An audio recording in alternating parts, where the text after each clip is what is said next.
Is Megha Balani and welcome to all of you. तो बच्चों, आज हम करने जा रहे हैं हमारा राजस्थान बोर्ड का मॉडल पेपर जो कि है इंग्लिश का। तो पढ़ते हैं, समझेंगे मॉडल पेपर में क्या क्या चीजें ध्यान रखनी है, ब्लूप्रिंट को भी देखेंगे और पेपर को सॉल्व करेंगे। टिप्स की अगर बात करें तो टिप्स भी यहाँ पर जरूर देंगे। क्या टिप्स हैं और किन चीजों का हमें सबसे ज्यादा ध्यान रखना है उस पर बात करेंगे। तो देखो, हिंदी के पेपर के लिए मैंने आपको कहा था कि लिटरेचर पार्ट बहुत ज्यादा इंपॉर्टेंट है, वहां से बहुत ज्यादा डीप में क्वेश्चन पूछे जाते हैं।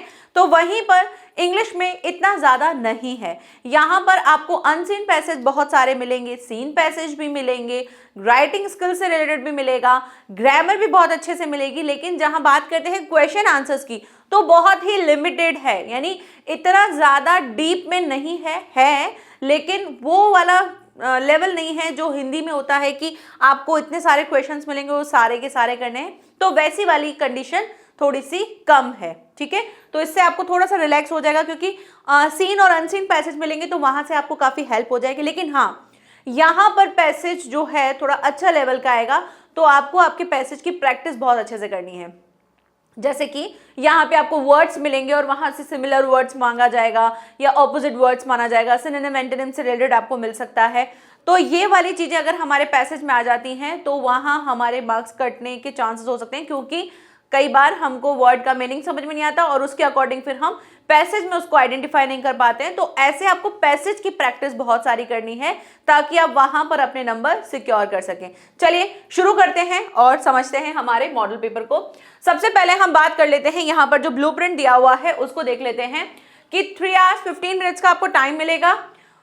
किस तरह से आपके मार्किंग डिस्ट्रीब्यूशन होते हैं उसकी बात करें तो देखो, नॉलेज से रिलेटेड है, अंडरस्टैंडिंग आपकी कितनी है, एप्लीकेशन बेस्ड आपको 21 मार्क्स में मिलेंगे एंड स्किल आपका कितना है उससे रिलेटेड आपको मिलेगा। लेकिन हमको इन सब चीजों में नहीं जाना है, हमको सिर्फ ये देखना है कि किस चीज का वेटेज ज्यादा है और हमें किस तरह से तैयारी करनी है, ठीक है। उसके बाद बात करते हैं, देखो एमसीक्यू 6 होंगे, नंबर ऑफ क्वेश्चन 6 होंगे और 15 मार्क्स के हैं, प्लस वेरी शॉर्ट आंसर्स जो हैं वो आपका 1 है और वो 21 मार्क्स का है। उसके बाद बात करते हैं शॉर्ट आंसर टाइप क्वेश्चंस जो हैं वो 5 नंबर ऑफ क्वेश्चंस मतलब 5 होंगे ऐसे, और टोटल जो है आपके 10 होंगे। इजी टाइप क्वेश्चंस ऐसे टाइप क्वेश्चंस जो हैं 1 जो कि 2 होंगे और 8 मार्क्स में होंगे। ऐसे ही दूसरा जो है वो 6 होंगे और 26 मार्क्स के होंगे। तो टोटल नंबर ऑफ क्वेश्चंस आपके कितने हैं, 20 हैं एंड टोटल नंबर्स मतलब मार्क्स की अगर बात करें तो 80 मार्क्स का है।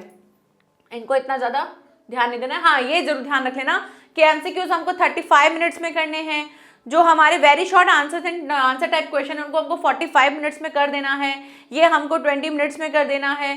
उसके बाद 30 मिनट्स में, देन 65 मिनट्स में, टोटल 195 मिनट्स आपको मिलेंगे। तो ये टाइम आपको जब आप मॉडल पेपर कर रहे हैं, जैसे एक यहाँ पे किया, अब एक आप खुद से सेल्फ कहीं से जो आपको क्या मिलते हैं, ऐसे सैम्पल पेपर की बुक मिलती है वो लेकर के आप प्रैक्टिस कर सकते हो, तो वहां से आपको हेल्प मिलेगी। तो पैसेज की प्रैक्टिस बहुत अच्छे से करनी है, ठीक है। चलिए आगे बढ़ते हैं।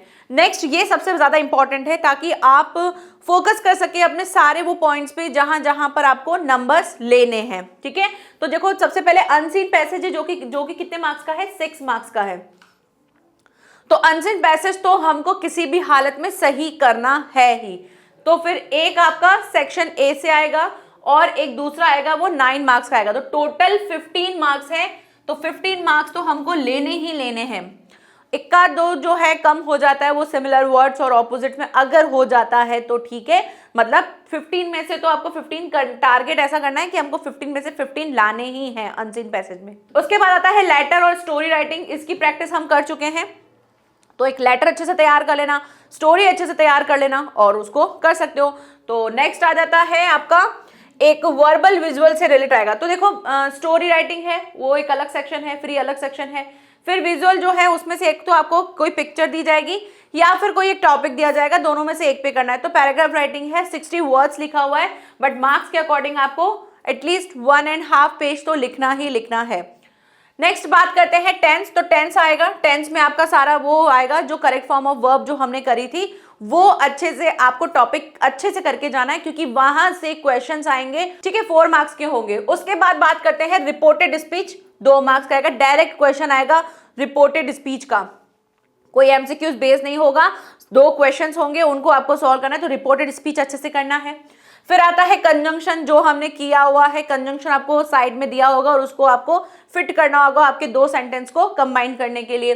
फिर रिलेटिव प्रोनाउन है, उससे रिलेटेड भी आएगा, जिसमें आपको ब्रैकेट में कोई रिलेटिव प्रोनाउन दे रखा होगा और उसको यूज करके आपको सेंटेंस को फिर से लिखना है। एक्टिव वॉइस पैसिव वॉइस से भी आपको क्वेश्चन आएगा जो कि 2 मार्क्स का होगा। तो देखो यहाँ पे घूम के ग्रामर नहीं आएगी, बिल्कुल सेलेक्टेड सटीक ग्रामर आएगी, तो ये बहुत अच्छी चीज है। कई बार होता है कि ग्रामर के अलग अलग तरीके से आते हैं, लेकिन यहाँ पर आपको कोई ऐसा नहीं है।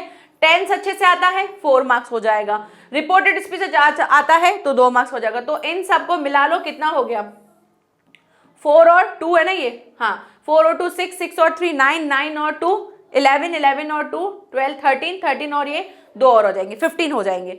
तो 15 मार्क्स की आपकी क्या है, ग्रामर आ जाएगी।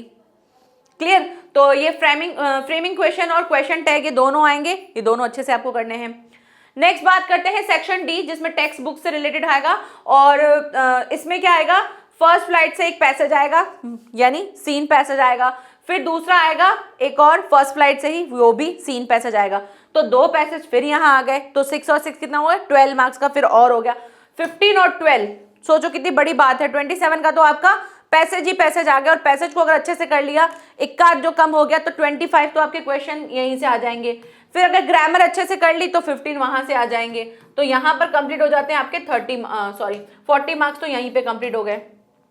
ठीक है, अब 40 मार्क्स यहाँ कंप्लीट हो गए, तो लिटरेचर पार्ट जो है वहां पर अगर आप देखो तो टेक्सचुअल क्वेश्चन में से आपको 7 मार्क्स का आएगा, पोएट्री में से आपका 8 मार्क्स का आएगा, फुटप्रिंट्स में से आपका 10 मार्क्स आएगा। तो जो बच्चे ये कह रहे हैं कि मैम हमें आंसर राइटिंग करना नहीं आ रहा है, हम कैसे करें, तो आप बस अच्छे से चैप्टर को पढ़ लो, उससे आप आराम से अपना जो है कंप्लीट कर सकते हो आंसर राइटिंग। एक किसी भी चैप्टर का जैसे भी जो चैप्टर आप पढ़ रहे हो उसका कोई भी एक अच्छा सा लंबा सा क्वेश्चन लर्न कर लो, या उस चैप्टर की अच्छे से समरी पढ़ लो, या मैंने जो चैप्टर के पॉइंट्स पढ़ाए हैं सिर्फ और सिर्फ उनको 1-2 बार रीड कर लो, दैट्स इट। आपके पास जब क्वेश्चन आएगा तो आपके पास कोई अलग से क्वेश्चन नहीं आएगा, कुछ क्वेश्चन बनकर ही आएगा। तो ऐसा मत करना कि बैठ के हर एक क्वेश्चन को आप लर्न करने लग जाओ, ये चीज बिल्कुल मत करना, क्योंकि आपको बाकी के सारे पॉइंट्स को कवर करना है, क्योंकि वो बहुत ज्यादा स्कोरिंग है। ठीक है, जिनका सारा कोर्स कंप्लीट है, जिनको सब कुछ आता है, उनके लिए तो ये पूरा 100% ही करना है। लेकिन मैं बात कर रही हूँ स्मार्ट स्टडी, जिनको लगता है कि हमें आंसर राइटिंग नहीं करना आ रहा है, तो उनके लिए मैं कह रही हूं कि भाई जो ये वाला पार्ट है ना, इसको आप इस तरह से करो, थोड़ा स्मार्ट होके करो, कि सिर्फ और सिर्फ आपको चैप्टर्स के पॉइंट्स जो हमने किए थे डिस्कस उन्हीं को पढ़ लेना, उससे आप एक अच्छा आंसर आराम से लिख लेंगे। ठीक है, चलिए बढ़ते हैं अब आगे। टोटल हो गया आपका 80 मार्क्स का। तो ब्लूप्रिंट के लिए आप कह रहे थे, मैंने आपको ब्लूप्रिंट भी समझा दिया है। बढ़ते हैं हम आगे। उसके बाद ये देखो, ये ब्लूप्रिंट का ये तो मार्किंग वाला जो था, उसके बाद जो बात करें ये ब्लूप्रिंट है, तो ब्लूप्रिंट में इतना ज्यादा नहीं हमको जाना है कि कौन सा क्या है, वो तो हम पेपर अभी हम करेंगे तो हमको समझ में आना ही है। तो ये सब है कि भाई कितना कितना मार्क होगा, ये 3, 2, 1 इस तरह से दे रखा है। बढ़ते हैं आगे, यहां से शुरू करते हैं हमारा model paper 2023 class 10th English. Instructions फटाफट देख लेते हैं। सबसे पहले आपको रोल नंबर जो है क्वेश्चन पेपर पर कंपलसरी है लिखना है, सारे क्वेश्चंस करना कंपलसरी है, और सबके लिए आपको जो है आंसर जो है क्या दिखा है, हाँ, write the answer to each question in the given answer book only, और जो आपको आंसर शीट मिलेगी वहीं पर ही आपको लिखना है। For questions having more than one part the answer to the those part are the return together in the continuity. आपको अगर किसी सेक्शन में दे रखा है तो आपको उसी के अंदर अपने सारे आंसर लिखने हैं, एक आंसर को दूसरे सेक्शन में मत डाल देना, एक ही सेक्शन में सारा कंप्लीट कर देना है। ठीक है, अगर आपको कोई चीज नहीं आता है तो उसके लिए थोड़ा सा स्पेस छोड़ देना। Right the correct serial number जो है वो आपको डालना है कि कौन सा क्वेश्चन कर रहे हैं, कौन सा वाला है, ऐसे गिचपिच मत कर देना, आराम से तसल्ली से करना। ठीक है, चलिए, तो ये इंस्ट्रक्शंस है, इंस्ट्रक्शंस बहुत अच्छे से समझ के फिर पेपर को करना, बहुत काम होके करना, ज्यादा स्ट्रेस मत लेना, जो आ रहा है जैसे आ रहा है उसको करते जाना, बस एक फ्लो में चलते जाना। ठीक है, चलिए बढ़ते हैं। यहां से अब मैं स्पीड अपनी स्लो कर देती हूँ बोलने की, क्योंकि अब हमको पेपर को समझना है। तो देखिए सेक्शन ए, तो देखो सेक्शन ए दे रखा है, तो आपको सेक्शन ए को ही पहले लेना है और उसी को ही करना है। ओके, तो अगर सेक्शन ए चल रहा है तो सारा पहले ए का ही पार्ट करेंगे, फिर जब सेक्शन बी करेंगे तब बी का पार्ट करेंगे। बी में हमें ए का क्वेश्चन नहीं डालना है, वो क्वेश्चन आपका चेक नहीं होगा, उसमें अच्छे से मार्क्स नहीं मिलेंगे, वो कट हो जाएगा और उससे फिर क्या हो जाएगा, प्रॉब्लम हो जाएगी। ठीक है, तो आपको तो लगेगा कि यार मैं तो क्वेश्चन करके आई हूँ, अब तो वो चेक हो जाएगा और आप अपने अकॉर्डिंग नंबर देखोगे। जब नंबर बाद में आते हैं तो पता चलता है यार नंबर तो हमारे सही नहीं आए हैं जितना हमने सोचा था। तो इसीलिए स्मार्टली और बहुत ही नीट एंड क्लीन करना है आपको पेपर। कट पिट जो है बहुत कम करनी है, बिल्कुल काम होके करोगे तो मिस्टेक्स भी नहीं होंगी। तसल्ली से करना है, यहाँ वहाँ नहीं देखना है, अपने पेपर पे फोकस करना, पेपर बहुत अच्छा होगा आपका। जितना आपको आता है आप अपना पूरा 100% अपने पेपर पे देना, तो पेपर 100% अच्छा होगा। ठीक है, चलिए बढ़ते हैं। सबसे पहले देखो आपको अनसीन पैसेज मिलेगा और आपको उसको पढ़ना है, फिर उसके क्वेश्चंस के आंसर्स करने हैं। तो सबसे पहले हम क्या करते हैं, जैसा कि हम अनसीन पैसेज की बात करते हैं तो पहले हम क्वेश्चन देख लेते हैं। उससे क्या हो जाएगा, हमको कुछ पॉइंट्स मिल जाएंगे जो हमें पैसेज में ढूंढने। अदरवाइज हम पैसेज को पढ़ेंगे, कुछ समझ में आएगा नहीं, फिर क्वेश्चन पे जाएंगे तो टाइम वेस्ट हो जाएगा। तो सबसे पहले आप अनसीन पैसेज को देखते ही पहले उसके क्वेश्चन पे चले जाना। ठीक है, अब क्वेश्चन देख लेते हैं।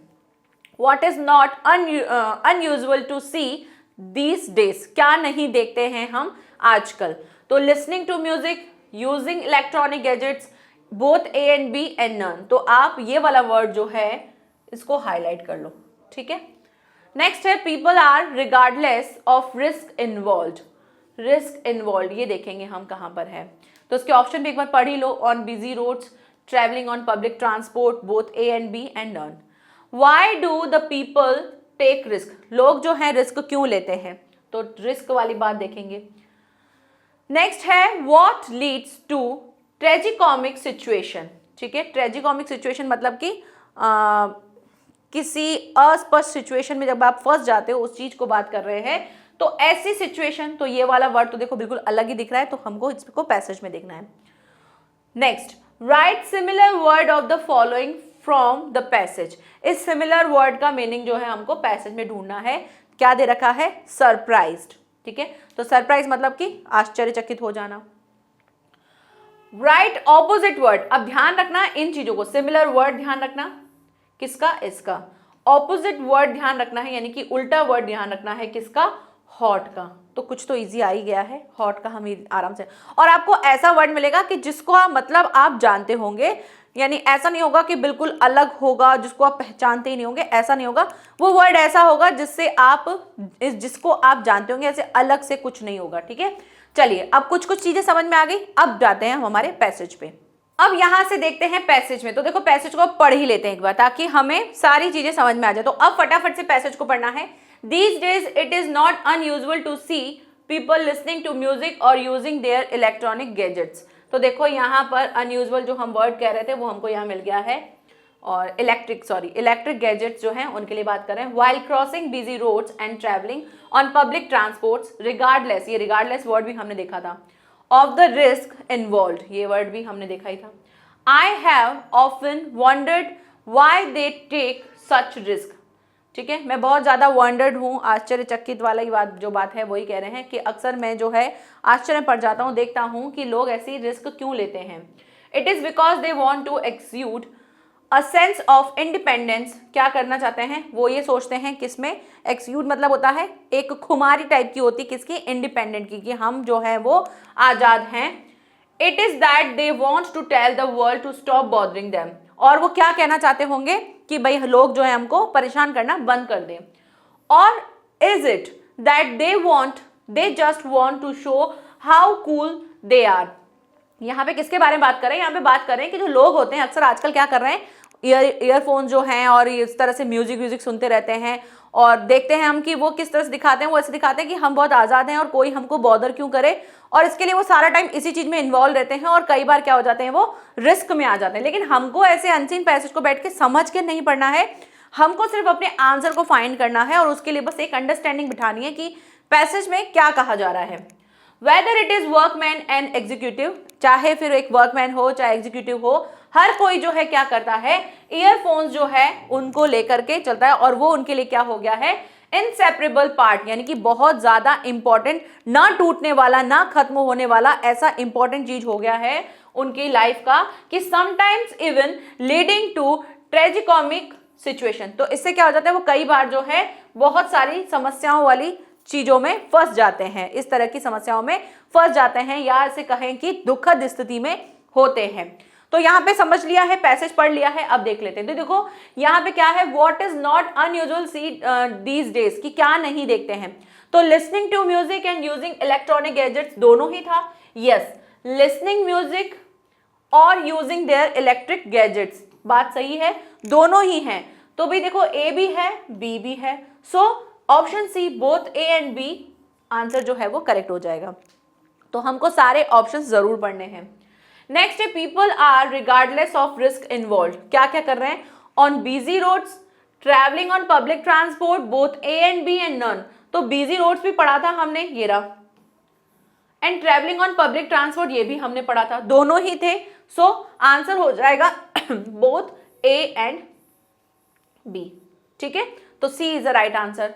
Why do the people take risk? लोग जो हैं वो रिस्क क्यों लेते हैं, तो इसका आंसर हम देख लेते हैं, ये रहा, रिस्क वाली बात ये रही।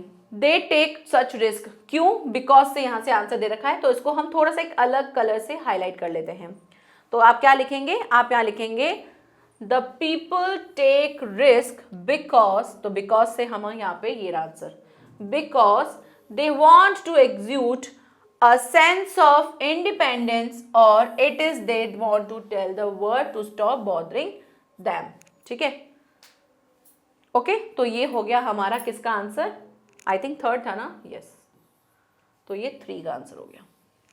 बढ़ते हैं आगे, देखिए क्या है, what leads to tragicomic situation, tragicomic situation की तरफ कौन लेके जा रहा है, तो कौन लेके जा रहा है, वर्कमैन हो चाहे एग्जीक्यूटिव हो, दोनों के लिए, सभी के लिए क्या है, ईयरफोन्स जो है, ईयरफोन्स जो है वो क्या बन चुके हैं, बहुत ही ज्यादा इनसेपरेबल पार्ट बन चुके हैं हमारी लाइफ का। और कई बार ये क्या कर देते हैं, हमारी इस सिचुएशन को कहां ले जाते हैं, ट्रेजिकॉमिक सिचुएशन यानी कि दुखद स्थिति में ले जाते हैं, ठीक है।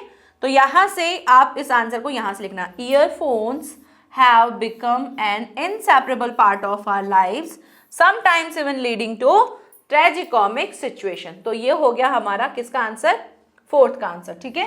तो ये हो गया 4th का आंसर, ओ बाबा, ठीक है।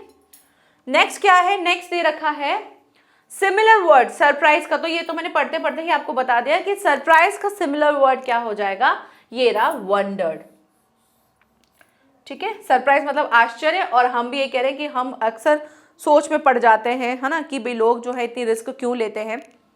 तो ये हो गया इसका answer.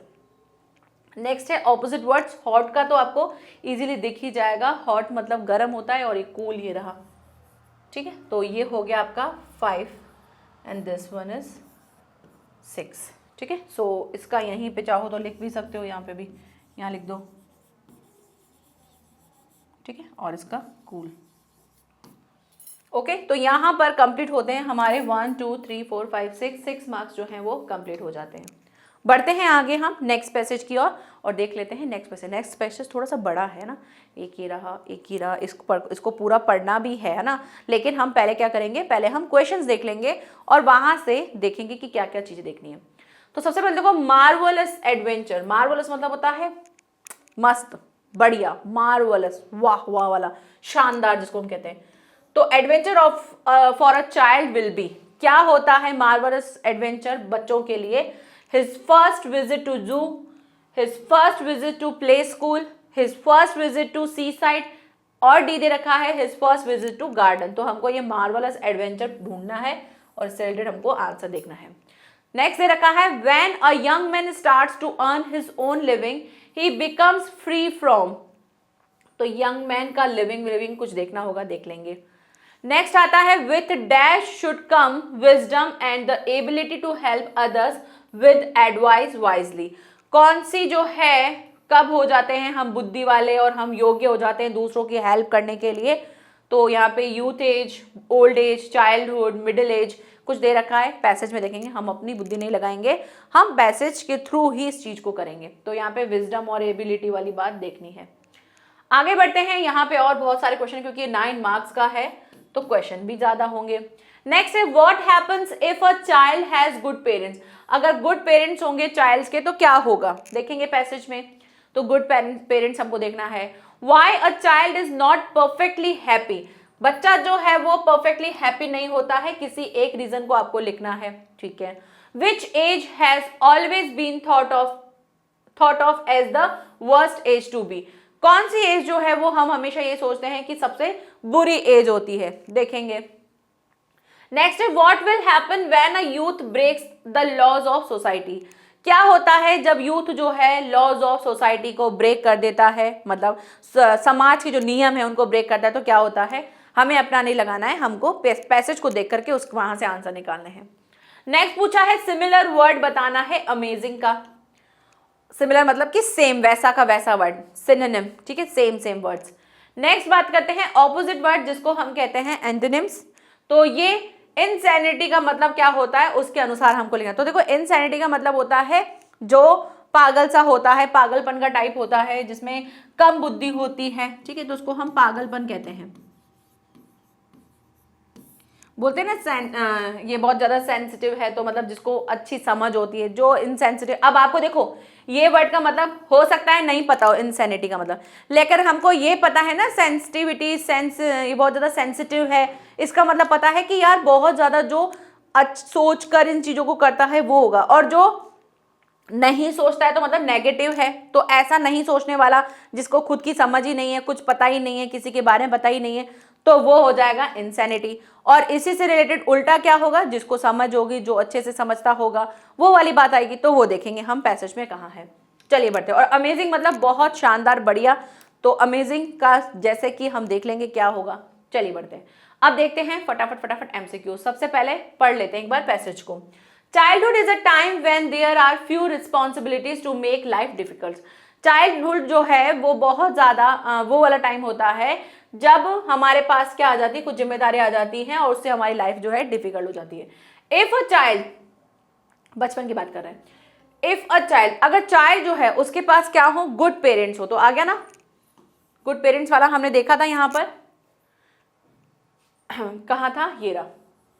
What happen if a child has good parent? क्या होगा अगर चाइल्ड के गुड पेरेंट्स होंगे, तो ये रहा।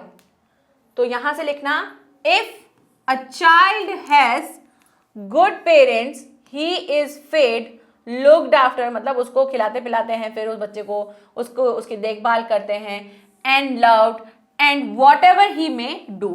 So यानी बच्चा जो चाहे कर ले, वो बच्चा है, वो अच्छा पेरेंट, मतलब बच्चे को अच्छे पेरेंट्स वो होंगे जो उनको खिलाए पिलाए, उनकी देखभाल करे, वो जो चाहे करना चाहे, तो वो गुड पेरेंट्स होते हैं। तो यहां से आंसर हो जाएगा ये 4 का, राइट। तो ये नंबर 4। चलिए आगे बढ़ते हैं। It is improbable that he will ever again in his life be given so much without having to do anything in return. In addition, life is always presenting new things to the child think that have lost their interest for older people because they are too well known. A child finds pleasures in playing in the rain. बच्चों को क्या अच्छा लगता है, क्या अच्छी चीज लगती है कि रेन में खेलना और स्नो में जाना। His first visit to the seaside, क्या बोला था, मार्वलस एडवेंचर। तो मार्वलस एडवेंचर से क्या आ गया कि क्या होना चाहिए उनका, मार्वल मतलब शानदार एडवेंचर उनके लिए क्या होता है कि फर्स्ट टाइम विजिट करना, कहां पर, सी साइड पर। तो देख लेते हैं आंसर में कहां है, जू है, प्ले स्कूल है, ये रहा। तो C is a right answer हो जाएगा, ठीक है। नेक्स्ट है, अभी देखेंगे, आगे पढ़ते जाएंगे तो और क्लियर हो जाएगा। आगे बात करते हैं। But a child has his pain. Child के पास क्या है, उसका खुद का अपना दर्द है, वो भी दर्द में होता है। बच्चे के पास बहुत सारी फ्रीडम्स होती हैं, तो कहीं ना कहीं उनके पास दर्द भी होता है।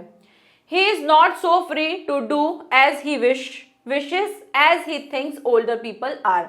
बच्चे के पास क्या होता है, एक दुख होता है। वो दुख क्या होता है कि उसके बड़े जो हैं उसको हर टाइम क्या बोलते हैं, ये करना है, ये नहीं करना है, ये नहीं करना है, ये करना है, ये वाले इंस्ट्रक्शंस जो हैं उनको मिलते रहते हैं, और कहीं ना कहीं बच्चा इस चीज से अनहैप्पी होता है।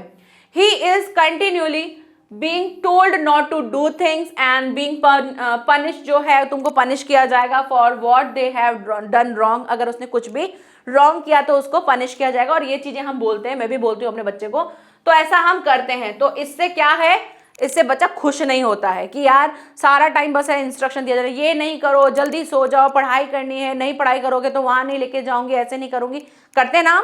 तो वही चीज, तो ये यहाँ पर कंप्लीट होता है। अब हमको कुछ कुछ तो मिला है, कुछ कुछ नहीं मिला है, तो क्वेश्चंस के ऊपर फिर जाएंगे।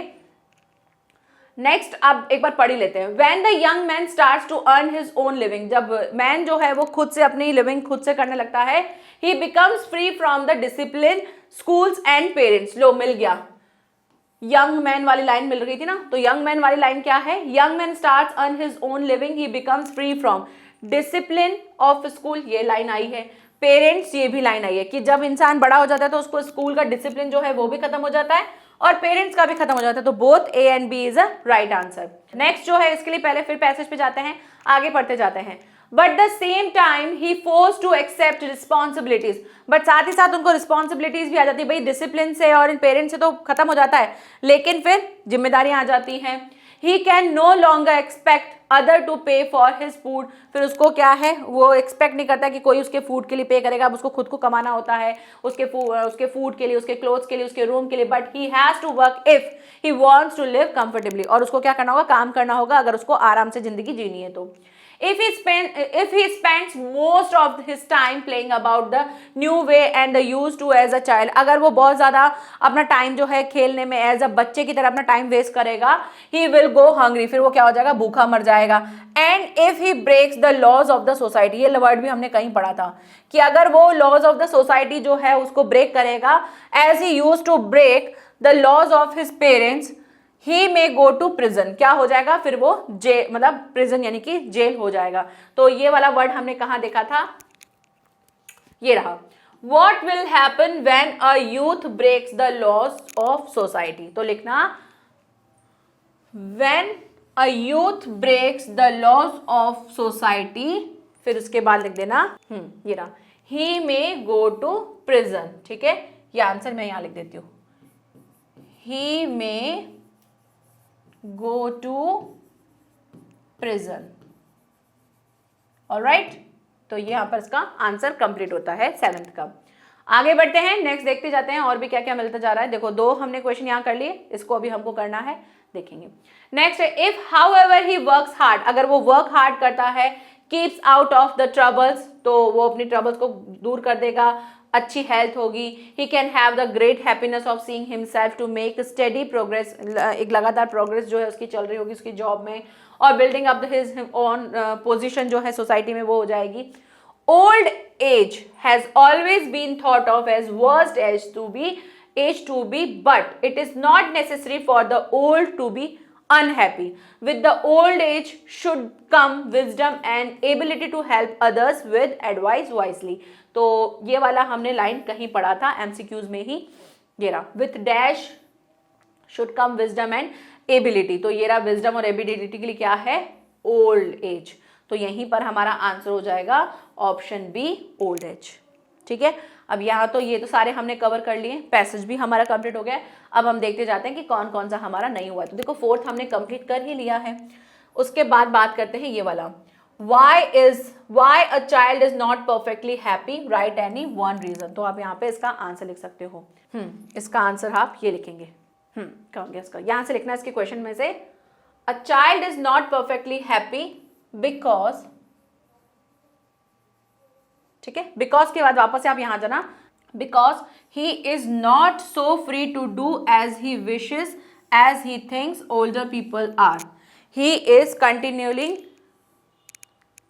continually being told not to do things or being punished or what he have done। ठीक है, यहां तक लिख देना। ठीक है, ये हो जाएगा हमारा, कौन सा है, ये है हमारे 5th का आंसर। चलिए बढ़ते हैं आगे, नेक्स्ट देख लेते हैं 6। ये सारे तो हम कंप्लीट कर चुके हैं। 6 क्या है, which age has always been thought of the worst age to be, तो ये हमने एज वाला ये रहा पढ़ा था, ये रहा ओल्ड एज है ना, कौन सी एज होती है, ओल्ड एज। तो आप यहाँ पे क्या करना, यहाँ पे सीधा लिख देना, विच एज की जगह लिख देना सिर्फ old. Old age has always been thought of as the worst age to be. ठीक है, सो यहाँ पर कंप्लीट होता है हमारा ये वाला। बच गए यहाँ बाकी दो, तो इनको भी कर लेते हैं। अमेजिंग मतलब होता है बहुत ही शानदार, और इसी तरह से मैंने क्वेश्चन को जब शुरू किया था तो मैंने मार्वलस एडवेंचर के लिए भी कहा था। तो यहाँ पर 8 का आपका आंसर हो जाएगा, मार्वलस कहाँ है, ये रहा, ये है आपका 8 का आंसर।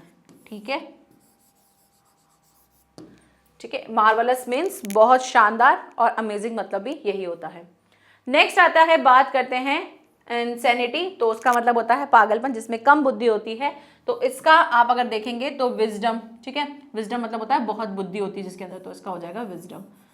आई थिंक आगे था ये विजडम। ओके, सो यहाँ पर कंप्लीट होता है हमारा नेक्स्ट भी पैसेज। तो देखो पैसेज को अगर आप देखोगे तो बहुत ज़्यादा हार्ड नहीं है, बस आप फंसोगे तो कहाँ फंसोगे, इन चीज़ों में फंसोगे। तो इसकी प्रैक्टिस करना आप अच्छे से, जितनी ज़्यादा आप अनसीन पैसेज की प्रैक्टिस करोगे उतने ज़्यादा आपके सामने वर्ड्स आएंगे, उन वर्ड्स से आपको हेल्प मिलेगी इनको करने में। तो अनसीन पैसेज में ऐसा नहीं होगा कि पैसेज पूरा रिपीट हो जाएगा, बट आप इतने सारे पैसेज करोगे, इतनी सारी वोकैब्स देखोगे, तो कहीं ना कहीं आपको कुछ ऐसा वर्ड आपके एग्जाम में हो सकता है, मिल सकता है। तो इसलिए आपको प्रैक्टिस अच्छे से करनी है। तो पैसेज कंप्लीट होते हैं, बढ़ते हैं हम आगे बात करते हैं सेक्शन बी की। तो देखो सेक्शन ए में आपका पैसेज था, तो आपने पैसेज के सारे क्वेश्चन पैसेज में ही करने हैं। जब सेक्शन बी की बात करेंगे तो सेक्शन बी करेंगे। क्या दे रखा है आपको, इन दोनों में से कोई एक चॉइस लेनी है, कोई एक कंप्लीट करना है, और ये कितने मार्क्स का है, 5 मार्क्स का है। करना क्या है देख लेते हैं एक बार। दे रखा है इमेजिन, आपको इमेजिन करना है that you are a captain of your school volleyball team, आप वॉलीबॉल टीम के कैप्टन हैं, and you want to take part into the district level tournament, और आप डिस्ट्रिक्ट टूर्नामेंट में जो है लेवल पर टूर्नामेंट में आप पार्ट करना चाहते हैं। Held in the Maharana Pratap secondary school Beawar. Okay, write an application to the principal, आप अपने प्रिंसिपल को एप्लीकेशन लिखना चाहते हैं of your school requesting him to allow you to take part in the tournament, कि आप जो है इस टूर्नामेंट में पार्ट लेना चाहते हैं, तो उसके लिए आप उनको रिक्वेस्ट कर रहे हैं। या फिर दूसरा है, आपको ईमेल करना है और एडिटर एक न्यूज़पेपर है वहां पे कंप्लेन करनी है इनसैनिटरी कंडीशन जो है आपकी लोकेलिटी की, उसके बारे में। तो दोनों में से एक करना है, हम ये कर रहे हैं। तो स्टार्ट करते हैं, देख लेते हैं। सबसे पहले to the principal Maharana Pratap secondary school Beawar. Subject क्या है, to grant permission for taking part in the tournament. Respected ma'am या रेस्पेक्टेड सर, कुछ भी लिख सकते हैं। आई एम पीयूष जैन, क्योंकि नाम नहीं दे रखा तो हम अपने मन से लिखेंगे। I am Piyush Jain studying in Maharana Pratap secondary in 9th या 10th, जो भी आप चाहें लिख सकते हैं, of a division. I am writing this letter to you for your granting me permission for taking part in the tournament. On the day of selection of students for tournament, I was absent for some reason and that is why I was left out. इस वजह से मैं left out हो गया। I wanted to take a part in this tournament. मैं इस tournament में मैं participate करना चाहता हूँ। As I am interested and I also have experience as I was captain of the volleyball team last year, कि मैं लास्ट ईयर कैप्टन भी रहा हूँ और मैं काफ़ी अच्छा एक्सपीरियंस भी हूँ, तो मैं चाहता हूँ कि मैं यहाँ पार्ट करूँ। I assured you that I will do my best and will not let you down, कि मैं आपको निराश नहीं होने दूंगा। तो ये चीज़ आप कह रहे हैं। As you have also seen my performance last year, कि आपने मेरी परफॉर्मेंस भी देखी होगी last year, so I have full faith that you will allow me to take part in this tournament and I will do all my studies on time as well without harming my academic. I would humbly ask permission to grant me the access for the tournament.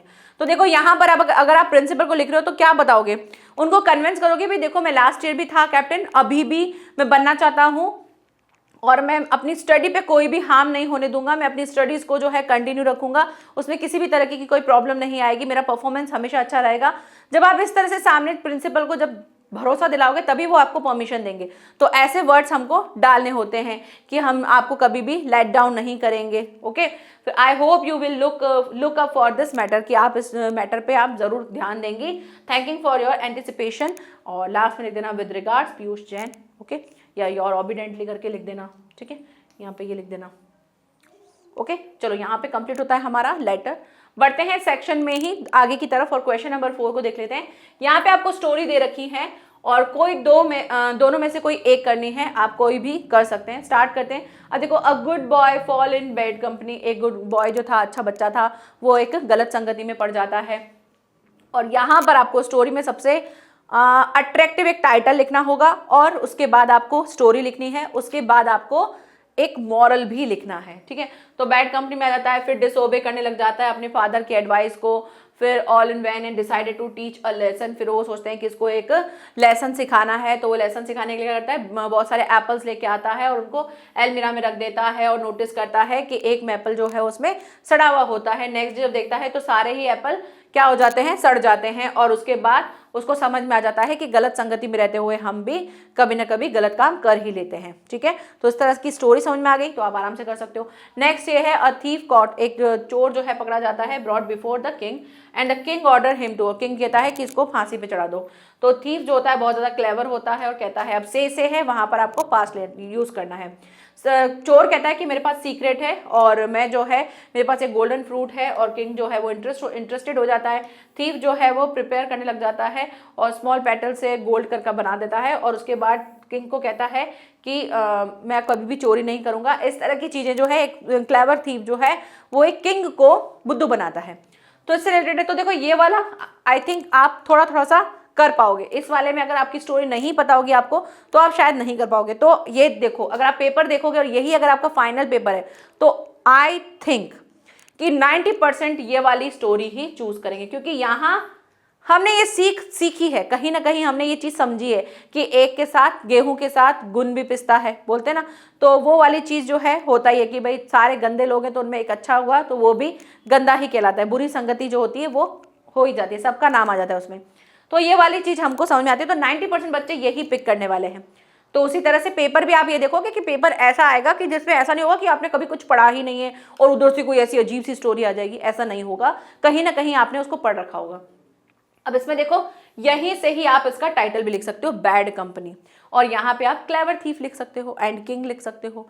तो title आपका अच्छा होगा तो वो attractive भी होगा, वहां से भी आपको मार्क्स मिलते हैं। चलिए देख लेते हैं फर्स्ट, बैड कंपनी, ठीक है। A boy got into a bad company. Boy जो है वो क्या आ जाता है, बुरी संगति में आ जाता है।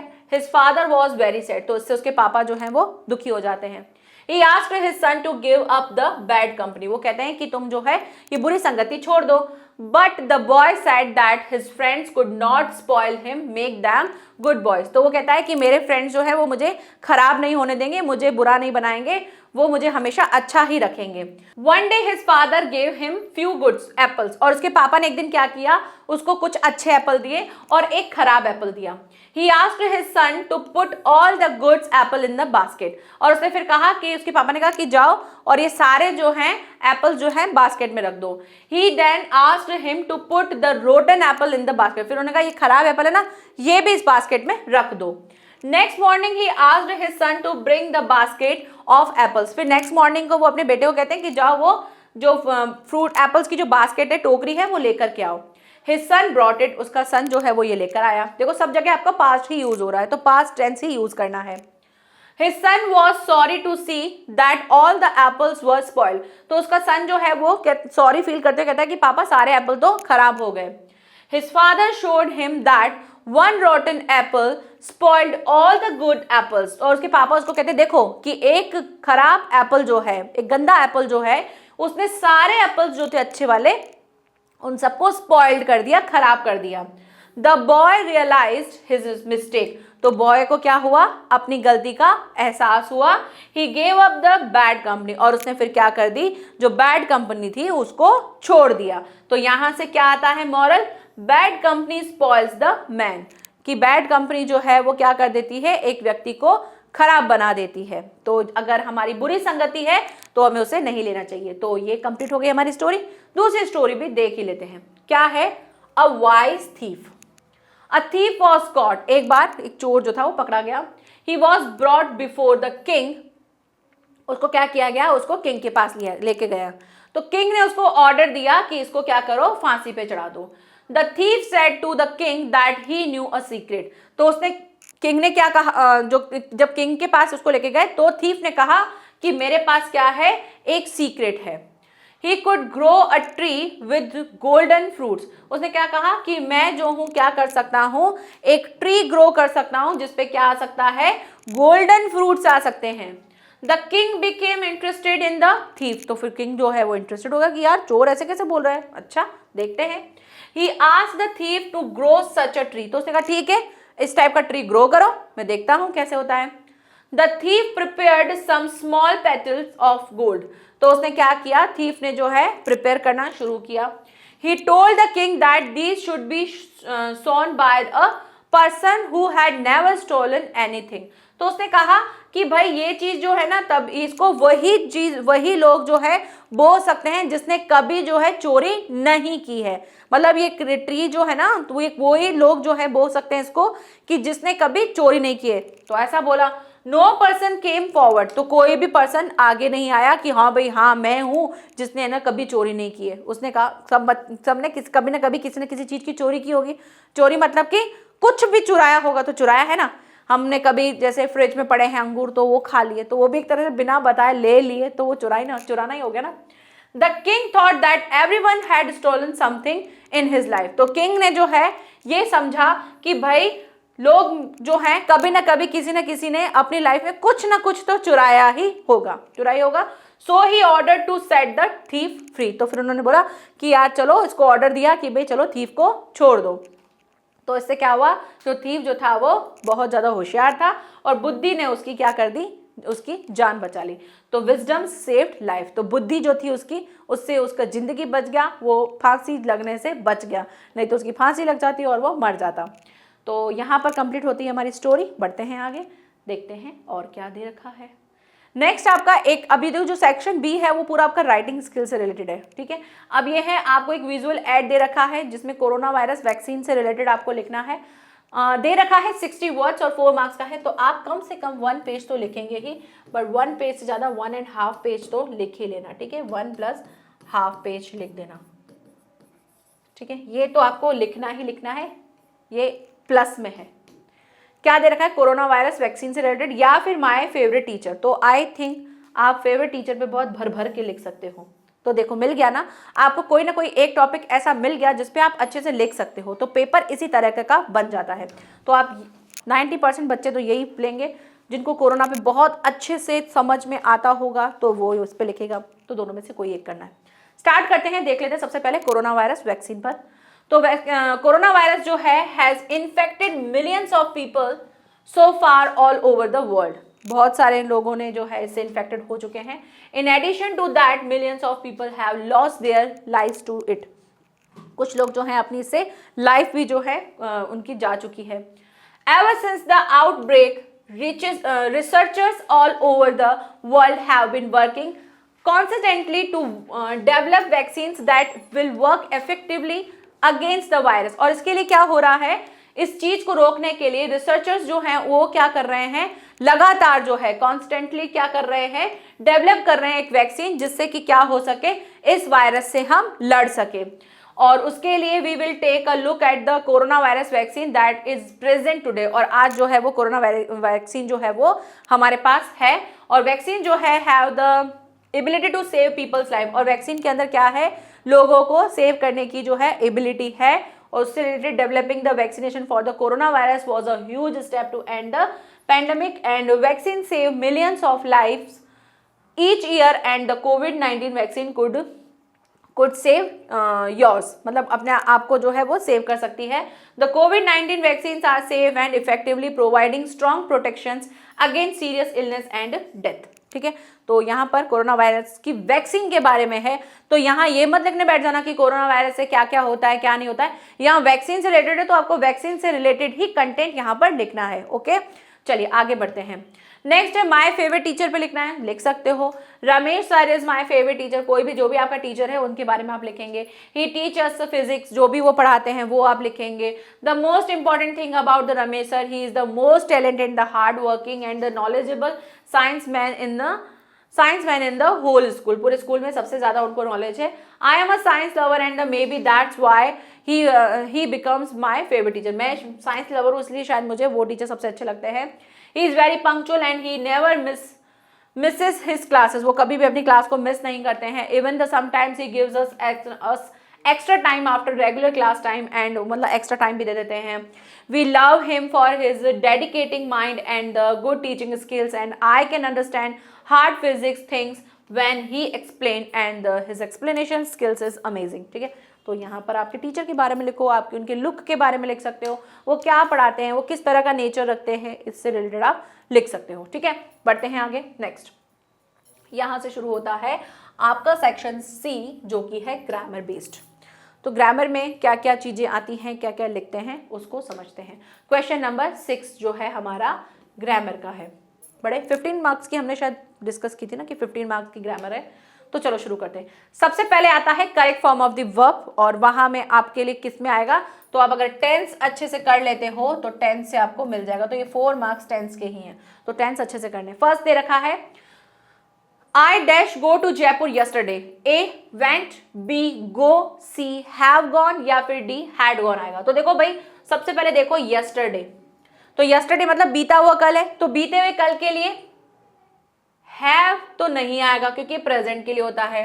ये आ सकता है, ये भी नहीं आएगा. ठीक है, इन दोनों में से आएगा. तो हम जा रहे हैं प्रेजेंट की तरफ, पास्ट प्रेजेंट में बात कर रहे हैं. ये इस तरह का कोई चीज नहीं. अगर ये है तो इसके साथ आई हैड गॉन भी लिख सकते हैं, लेकिन हम क्या बात कर रहे हैं, जयपुर जाएंगे यस्टरडे. तो यस्टरडे के लिए हम हमेशा क्या यूज करते हैं, पास्ट सिंपल यूज करते हैं, और यहां से बन जाएगा वेंट. नेक्स्ट है he usually dash take breakfast at 8 AM. तो यूजुअली ये कहाँ आते हैं, ये प्रेजेंट के लिए बात करते हैं. तो टेक्स आएगा, हैज टेकन आएगा, टुक आएगा, विल टेक आएगा. विल टेक नहीं आएगा, टुक भी नहीं आएगा, हैज टेकन भी नहीं आएगा. प्रेजेंट सिंपल आएगा तो टेक्स आ जाएगा, तो ही टेक्स आ जाएगा. नेक्स्ट है we dash study in this school for 3 years. For 3 years हम किसके बारे में बात करते हैं, जब हम परफेक्ट कंटिन्यूअस की बात करते हैं. अब कौन सा वाला है वो देखेंगे. वी के साथ यूज करेंगे तो देखो विल तो आएगा नहीं, हैव भी नहीं आएगा, आई एम स्टडिंग भी नहीं आएगा, we have studying in since ये वाला आएगा. ठीक है, क्योंकि हम इसमें प्रेजेंट परफेक्ट कंटिन्यूअस की बात कर रहे हैं. ओके, और वी तो आएगा ही क्योंकि वी हैव आएगा. The train dash before I reach. तो बिफोर आफ्टर वाले हमने सेंटेंस करे थे, तो वो भी आ गए कि बिफोर है तो उससे पहले वाला क्या होगा, परफेक्ट में होगा, बाद वाला सिंपल में होगा. तो देखो पर यहाँ पर तो देखो पास्ट सिंपल आ गया, तो इससे पहले पास्ट परफेक्ट आएगा, और पास्ट परफेक्ट में क्या लगाते हैं, हैड और वर्ब की थर्ड फॉर्म. कहाँ है हैड और वर्ब की थर्ड फॉर्म, ये रही, हैड लेफ्ट. तो B is a right answer. Clear. तो जो हमने correct form of the verb की थी उनको बहुत अच्छे से करना है. उस लेक्चर को फिर से एक बार जरूर देखना, वहां पे बहुत सारी इंपॉर्टेंट चीजें जो भी मैंने समझाई थी वो सभी की सभी आपको मॉडल पेपर में भी देखने को मिल रही हैं. तो इससे आपको ये प्रैक्टिस करनी है अच्छे से, तो 4 मार्क्स अच्छे से आ जाएंगे आपके. बढ़ते हैं आगे. नेक्स्ट क्वेश्चन नंबर 7 दे रखा है change the following sentences into the direct speech. Direct speech में चेंज करना है. फर्स्ट दे रखा है Archie said to me I respect you.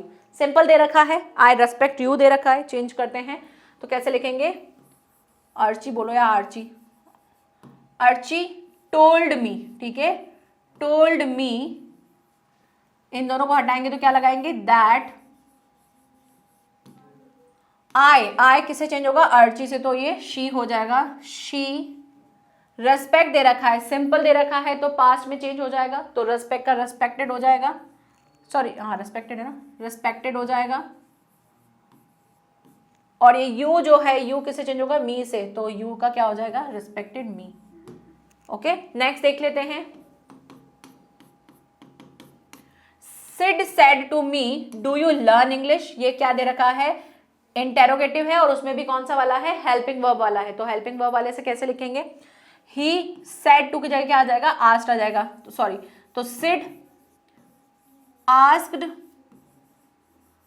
me if के बाद क्या करना है, पहले हमको सिंपल बनाना है इसको. तो यू किससे जाएगा, इससे. इफ आई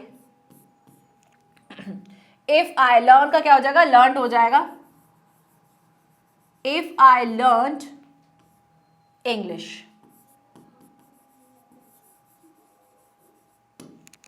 ठीक है, क्लियर. चलिए यहीं पर ही कंप्लीट होता है, क्योंकि देखो ये डू है तो ये भी प्रेजेंट में है, इसको हमको किस में चेंज करना होगा, पास्ट में चेंज करना होगा। सिंपल प्रेजेंट है और उसको सिंपल पास्ट में करेंगे तो वर्ब की सेकंड फॉर्म लगाते हैं, और लर्न की सेकंड फॉर्म क्या है, लर्न। यहाँ पर ये दोनों कंप्लीट होते हैं तो ये 2 मार्क्स का हो गया। बढ़ते हैं आगे नेक्स्ट क्वेश्चन नंबर 8 की ओर। क्वेश्चन नंबर 8 क्या है, देखिए, rewrite the following sentences using connectives given in the brackets.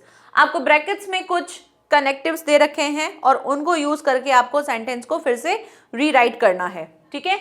तो ये हमारा कंजंक्शन वाला जो टॉपिक है वहां से आपको डायरेक्ट क्वेश्चन पूछा जाएगा। कितने हैं, 3 हैं, और 3 के 3 ही हमें करने हैं। कोई ऐसा चॉइस नहीं दे रखा है कि आपको इनमें से कोई 1 या 2 करने, तीनों के तीनों करने हैं और 1-1 मार्क्स के तीनों हैं। सबसे पहला दे रखा है, it is very cold we can't go out. आपको टू और टू को लगा करके इस सेंटेंस को फिर से रीराइट करना है। सेकंड है, he sells mangoes he sells oranges. इन दोनों में आपको बोथ एंड को लगा करके आपको सेंटेंस को फिर से लिखना है। थर्ड है, she is very small she can not lift it. तो इसमें भी आपको सो दैट को यूज करते हुए अपने कंजंक्शन को लगाते हुए फिर से सेंटेंस को लिखना है। तो लिखना स्टार्ट करते हैं। सबसे पहले 1 नंबर पर जो अगर बात करें क्या है, it is very cold we can't go out. तो हमने इस तरह की तीनों ही स्ट्रक्चर को हमने सीख रखा है। और कैसे करेंगे, जो वेरी है वहां पर टू लगा देंगे और उसके बाद जो हमारी वर्ब है उसके साथ टू लगा करके अपने सेंटेंस को लिखेंगे। इस सब्जेक्ट को हम हटा देंगे। कैसे होगा, it is too cold to go out. Okay, second है, he sells mangoes he sells oranges. तो देखो इसमें क्या होता है ना, बोथ और एंड में 2 कंसेप्ट होते हैं। एक तो होता है अगर सब्जेक्ट सिमिलर है तो आपको कैसे बनाना है, और अगर एक ऐसा होता है कि सब्जेक्ट जो है वो डिफरेंट है। तो अगर सब्जेक्ट सेम है तो आपको एक बार ही ये चीज लेनी, क्योंकि दोनों में सेम ही है, सब्जेक्ट और वर्ब दोनों ही सेम है। तो इसमें क्या करना है, जो डिफरेंट है उनके साथ आपको लगाना है। एक बार आपको यहाँ पे बोथ लगाना है, फिर एंड करके ये वाला लिखना है। बट अगर सब्जेक्ट डिफरेंट होता है तो हमको पहले सब्जेक्ट को ले लेना होता है। यानी जैसे मान लो राधा एंड मोहन के लिए बोला है तो आप लिखेंगे बोथ राधा एंड मोहन। उसके बाद आप सेंटेंस में बाकी का जितना भी कॉमन है उसको यूज करेंगे। तो इस तरह के 2 चीजें होती हैं, लेकिन यहाँ पर हमको सब्जेक्ट सेम दिया है, वर्ब सेम दी है, लेकिन जो उनके जो उन्होंने परचेज किया है उससे रिलेटेड हमको डिफरेंट दिया है। तो आप कैसे करेंगे, सबसे पहले जो कॉमन है उसको लिख लो, ही सेल्स बोथ के बाद पहले मैंगोज लिख दो, उसके बाद एंड लगाना है, देन ऑरेंजेस। ठीक है, नेक्स्ट थर्ड नंबर, सो और दैट को लगाना है। तो सो के बाद आपका कोई भी क्या आएगा, एक एडजेक्टिव आएगा, उसके बाद आप दैट लगा करके फिर से दूसरे सेंटेंस को लिखोगे। तो क्या हो जाएगा, शी इज वेरी की जगह क्या आ जाएगा, सो। शी इज सो, अब सो के बाद क्या है, स्मॉल, ये एक हमारा एडजेक्टिव है। She is so small that she can not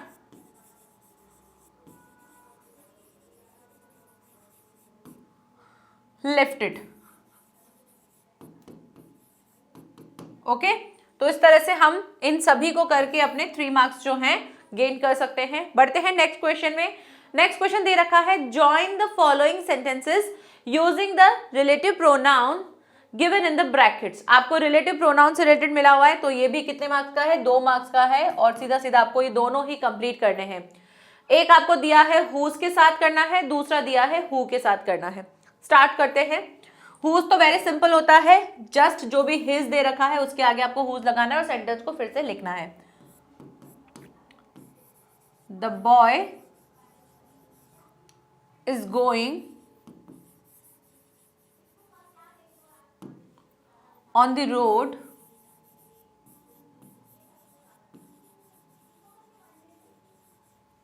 whose father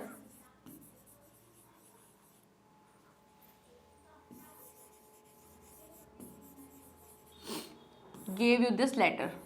कुछ चेंज नहीं करना है, सिर्फ हिज के आगे आपको whose लगाना है, बाकी सारा सेंटेंस जो है आपको सेम टू सेम लिखना है, दिस लेटर।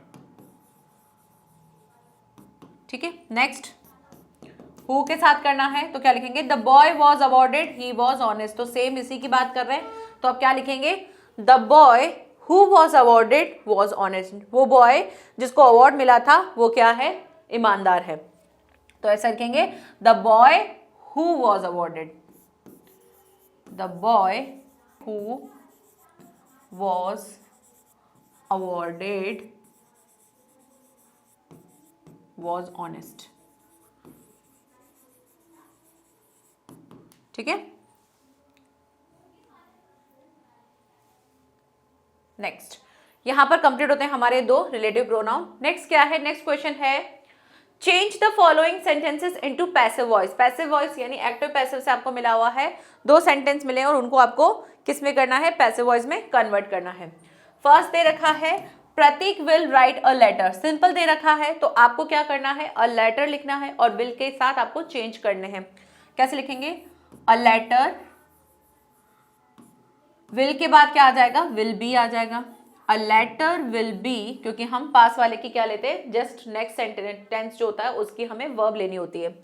तो a letter will be, write का क्या हो जाएगा, written. A letter will be written by, किसके द्वारा लिखा गया है, प्रतीक। नेक्स्ट क्या है, नेक्स्ट सेकंड है, प्लीज ओपन द डोर। ये दे रखा है आपको कैसा, इंपैरेटिव सेंटेंस, और इंपैरेटिव सेंटेंस में हमको कुछ नहीं करना होता है क्योंकि बाकी सारी चीजें तो कुछ है ही नहीं जिनको हमको लगा के लिखना है। आपको सिर्फ और सिर्फ इंपैरेटिव में किस तरह की चीजें बोली गई है, तो देखो प्लीज करके बोला गया है तो आप उसमें लिखेंगे यू आर रिक्वेस्टेड। अगर ऑर्डर्ड की फॉर्म में तो बोलेंगे यू आर ऑर्डर्ड। ठीक है, तो आपको क्या करना है, इस प्लीज को हटा करके क्या लिखना है, यू आर रिक्वेस्टेड, उसके बाद आपको टू लगा करके बाकी का सेंटेंस एज इट इज लिख देना है, टू ओपन द डोर। अच्छा, एक और चीज हम शायद इसमें क्या कर सकते हैं, हम शायद इसमें ओपन का ओपन लिख देंगे, लेकिन वो हमें नहीं करना है। Open your book. ठीक है, तो 10th क्वेश्चन भी कंप्लीट हो गया, जिसको आपको इस तरह से लिखना है। ध्यान रखना इसमें ओपन मत कर देना क्योंकि हम ऑलरेडी रिक्वेस्ट में रिक्वेस्टेड लिख चुके हैं। नेक्स्ट आगे बात करते हैं, आपका फ्रेमिंग क्वेश्चन या फिर क्वेश्चन टैग दोनों में से आ सकता है। तो एक आपका फ्रेमिंग क्वेश्चन भी आ सकता है, एक आपका क्वेश्चन टैग भी आ सकता है। तो क्वेश्चन टैग हम कर चुके हैं और उसमें किस तरह से हमें क्वेश्चंस बनाने होते हैं वो उस पर हम बात कर चुके हैं। फ्रेमिंग क्वेश्चन क्या होता है, आपको आंसर दे रखा होता है और आपको पहले ही हिंट दे दी जाती है कि आपको किससे बनाना है। तो देखो WH वर्ड से अगर बनाना है तो WH वर्ड जो भी दे रखा है वो आपको ऑलरेडी पहले से ही गिवन होगा, और WH वर्ड के बाद जस्ट बाद हम क्या लगाते हैं, हेल्पिंग वर्ब लगाते हैं। तो बस हेल्पिंग वर्ब लगा करके उसके बाद आपका जो सेंटेंस है उसमें देखना होता है कि हमें किस तरह से क्या बोला जा रहा है। तो देखो क्या दे रखा है, I cross the river by boat. आप उसको नॉर्मल हिंदी में समझो कि मैंने रिवर क्रॉस किया किससे, बोट से। तो कैसे किया, तो अगर आपसे कोई क्वेश्चन करेगा तो आपसे क्वेश्चन कैसे करेगा, तुमने रिवर कैसे क्रॉस किया, तो क्या बोलोगे, मैंने रिवर बोट से क्रॉस किया, है ना, ऐसे ही बोलेंगे ना। तो तुमने हिंदी में हम कैसे बोल रहे हैं, तुमने कैसे किया, फिर बोलेगा मैंने ऐसे किया, इस तरह से बोलते हैं। तो बस सेम आपको उसमें अप्लाई करना है, किसमें, अपने क्वेश्चन में। तो क्या करेंगे, हाउ के बाद आपको लगाना है हेल्पिंग वर्ब। तो आपको आइडेंटिफाई करना पड़ेगा कि हेल्पिंग वर्ब कौन सी है। तो देखो यहाँ पे क्या दे रखा है, क्रॉस्ड दे रखा है, वर्ब की सेकंड फॉर्म दे रखी है। दैट मीन्स कि ये कैसा बना हुआ है, सिंपल बना हुआ है पास्ट में, और हमको इसका इंटेरोगेटिव बनाना है। तो इंटेरोगेटिव में हम क्या लगाते हैं, डिड लगाते हैं। तो लिखेंगे हाउ डिड। अभी जो सब्जेक्ट है आई, इसके लिए किसी ने क्वेश्चन किया होगा तो कैसे बोला होगा कि तुमने कैसे किया, तब उसने सामने वाले ने बोला होगा मैंने ऐसे किया। तो हम यहाँ पे क्या करेंगे, आई का क्या बन जाएगा, यू। हाउ डिड यू, अब क्रॉस्ड है तो ऑलरेडी हम ईडी लगा चुके हैं, उसके लिए डिड लगा चुके हैं। तो अब हम क्या लिखेंगे, सिर्फ और सिर्फ क्रॉस लिखेंगे। How did you cross river, बस, क्योंकि बाय बोट तो हमको क्या करना है, हमको तो क्वेश्चन में बताना होगा। अब आप क्वेश्चन देखो, how did you cross river, तो आप क्या बोलोगे, आई डिड हटेगा तो हम लगाते हैं ना वर्ब की सेकंड फॉर्म, तो लिखेंगे I cross the river by boat. Simple. Next देखते हैं, add question tag to the statement given below. आपको कुछ दे रखा है statement, Mohan will go to school, Mohan जो है स्कूल जाएगा। तो ऐसे जब हम बोलते हैं, जब भी क्वेश्चन टैग की बात करते हैं तो क्वेश्चन टैग अगर आपका पॉजिटिव में है तो उसको हमको कैसे बनाना होता है, नेगेटिव में बनाना होता है, और नेगेटिव होता है तो उसे हमें पॉजिटिव में बनाना होता है। तो यहाँ पे पॉजिटिव में बना हुआ है, तो जो सिंपल है, जो भी आपकी वर्ब है ना उसको निकालो। क्या है आपकी वर्ब, विल, उसके साथ आपको क्या लगाना है, नॉट लगाना है। तो देखो विल के साथ जब हम नॉट लगाते हैं तो यहाँ पे हमेशा कॉन्ट्रैक्शन फॉर्म में चलता है, ठीक है, कॉन्ट्रैक्शन फॉर्म में चलता है। आप इसका हमने लास्ट ईयर प्रीवियस वीडियो कर रखा है अच्छे से, आप उसको जरूर देखिएगा, तभी आपको ये चीज समझ में आएगी। विल के साथ नॉट लगाते हैं तो बनता है वॉन्ट, ठीक है, और आपको यही लिखना है, कॉन्ट्रैक्शन फॉर्म ही लिखा जाता है इधर, ठीक है, वॉन्ट, और जो भी आपका सब्जेक्ट है उसको लिख दो। तो क्या है, मोहन, वॉन्ट मोहन। और ये कैसे होते हैं, ये होते हैं जब हम किसी को बोलते हैं ना, यार कल अपने मूवी देखी थी, मजा आया ना, है ना, ऐसे बोलते हैं ना, है ना, तो वो वाला जो है ना वो ही होता है ये क्वेश्चन टैग, ठीक है। तो वॉन्ट्स मोहन इस तरह से लिखा जाएगा, कि नहीं पॉजिटिव में है तो नेगेटिव में होगा, नेगेटिव में अगर है तो वो पॉजिटिव में बनेगा। तो ये था हमारा क्वेश्चन टैग। आगे बढ़ते हैं, यहां पर आई थिंक ग्रामर का हमारा कंप्लीट होता है, यस। आगे बात करते हैं हमारी टेक्स्ट बुक यानी कि सेक्शन डी से, और यहां पर आपको सीन पैसेज मिलेंगे और उसको हमें सॉल्व करना है। क्या दे रखा है, read the passage given below and answer that follow. तो आपको यहाँ पे दे रखा है, ये आपका बेकर्स वाला जो है, गोवा वाला, वहां का है। अब हम पहले क्वेश्चंस देख लेते हैं। क्वेश्चन क्या क्या दे रखा है, sweet bread is known as, sweet bread को क्या बोलते हैं देखेंगे। Dash of the house must prepare sandwiches, इसको हमें देखना है। What is must for Christmas, उसके लिए देखना है। व्हाट इज कबाई, ये क्या होता है। Find out the word from the passage which means presents, presents का क्या मतलब होता है इस पैसेज के अकॉर्डिंग। नेक्स्ट है, find out the word from the passage which has opposite meaning of साउर, साउर का ऑपोजिट क्या होता है, साउर मीन्स क्या होता है, खट्टा, तो खट्टे का कुछ होता होगा तो मीठा ही होता होगा। और स्वीट ब्रेड ऐसा हमको मिल भी चुका है, ये रहा, तो यहीं पर ही हम लिख देते हैं साउर का स्वीट, ठीक है। बाकी के हम आइडेंटिफाई करना शुरू करते हैं। तो देखो स्वीट ब्रेड को हम क्या बोलते हैं, पढ़ना शुरू करते हैं। Marriage gifts are meaningless without the sweet bread known as the bol, तो बोल दे रखा है, ये रहा इसका first option A. Dash of the house must prepare sandwiches, देखेंगे अभी। Just as a party a feast loses its charm without bread, not enough can be said to show how important a baker can be for a village. The lady of the house, ये रहा, the lady of the house must prepare sandwiches on the occasion of her daughter's engagement. तो यहां पर prepare sandwiches दे रखा है, तो ये बन जाएगा option A, lady of the house must prepare sandwiches. What is must for Christmas, Christmas के बारे में भी पढ़ेंगे, क्रिसमस के लिए देखते हैं, आगे बढ़ते हैं। Cake and bolinhas are must for Christmas as well as other festivals, ये रहा, केक्स एंड बॉलिनास, ठीक है, आर मस्ट फॉर क्रिसमस। तो लिख देना यहाँ पर, इसका आंसर यही लगा देते हैं, यहां से करते हैं। Cakes and bolinhas are must for Christmas and as well as other festivals, खत्म। ये किसका है हमारा, third, okay. Next, thus the presence of the baker's furnaces in the village is absolutely essential. The baker or the bread seller of those days had a peculiar dress known as the kabai, ये रहा, मिल गया। क्या था, what is kabai, तो कबाई का लिख देना। The baker or bread sales of those days had a peculiar dress known as kabai. It was long piece, single piece long frock reaching down to the knees. अब आप इसको, अगर जिसको ज्यादा नहीं समझ में आता है कि भाई मुझे ऐसे नहीं लिखना, तो आप इतना यहां से लेके यहां तक लिख दो। और अगर आपको लगता है कि नहीं मुझे बिल्कुल डिसेंट आंसर लिखना है, तो उसके लिए आपको क्या लिखना है, आप लिखेंगे यहां से, a peculiar dress known as the kabai, it was a single piece long frock reaching down to the knees. यहां तक लिखो, वहां से लिखो, दोनों का ही सही है। तो आपको बस अपने आंसर को अच्छे से एक्स्ट्रा भले लिख देना थोड़ा सा, लेकिन आधा नहीं होना चाहिए, ठीक है। तो यहां तक, वहां से भी लिखोगे तो भी सही है, यहां से लिखोगे तो भी सही है। आगे बढ़ते हैं। Next, find out the word, उसका जिसका मीनिंग क्या है, प्रेजेंट्स। तो प्रेजेंट्स मतलब क्या होता है, गिफ्ट देना, तो ये रहा गिफ्ट्स, तो ये लिख देना इधर गिफ्ट्स। वेरी सिंपल, बहुत इजी है। कितने मार्क्स का है, 1 2 3 4 5 6 मार्क्स आपको सीन पैसेज से मिल जाएंगे। तो अच्छे से आप कर सकते हो, क्योंकि पढ़ा हुआ भी है और आराम से देखकर मतलब भी समझ में आ जाएगा, ठीक है। चलिए बढ़ते हैं आगे।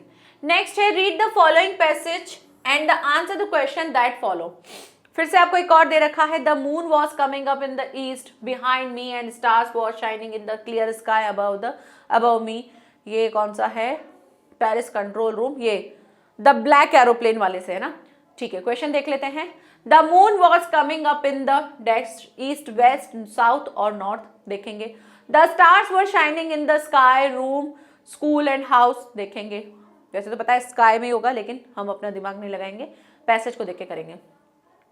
Why was the writer happy? Happy क्यों था राइटर, उसके बारे में बताना है। What was the writer flying? Writer जो है क्या फ्लाई कर रहा था। Write the similar word of the following from the passage.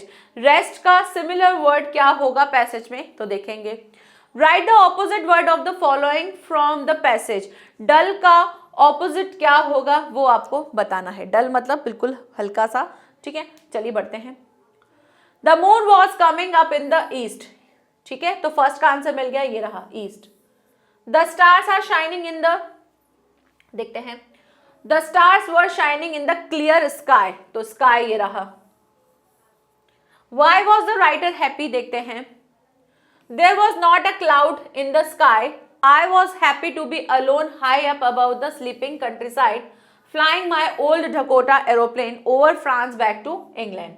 I was dreaming of my holidays and looking forward to being with my family. I looked at my watch 1:30 in the morning. तो देखो यहाँ पे इसका answer direct नहीं मिलेगा, आपको थोड़ा सा करना पड़ेगा। क्या बोला है, Why was the writer happy? तो राइटर हैप्पी क्यों था, क्योंकि उसको अपनी फैमिली के साथ जो है हॉलीडे का वो सपना सोच रहा था और वो अपनी फैमिली के पास जाना चाहता था, इसलिए वो हैप्पी था। तो आप क्या लिखेंगे, The writer was happy because, इस तरह से लिखना, The writer was happy because के बाद यहां से लिखना because he was dreaming of his holiday and looking forward to being with his family. ठीक है, क्या हो रहा है, ठीक है, with his family. ओके, थोड़ा सा आपको चेंजेस करने पड़ेंगे अपने आंसर में ताकि आप अपना एक अच्छा आंसर लिख सको। किसका आंसर है ये, थर्ड का है ना, तो थर्ड का यहां से लेके यहां तक।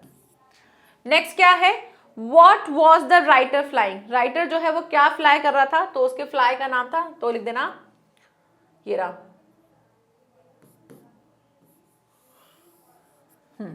इसका आंसर थोड़ा सा लिखना, the writer was flying old Dakota aeroplane, ठीक है, over France back to England, यहां तक लिख देना पूरा। ये किसका आंसर है आपका, 4 का।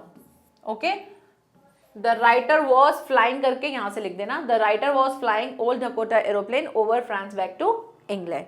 ओके, चलिए नेक्स्ट दे रखा है, write the similar word of the following from the passage. Rest मतलब होता है आराम, तो ऐसा ही आपको कहाँ दिख रहा है जिसमें रेस्ट से रिलेटेड है।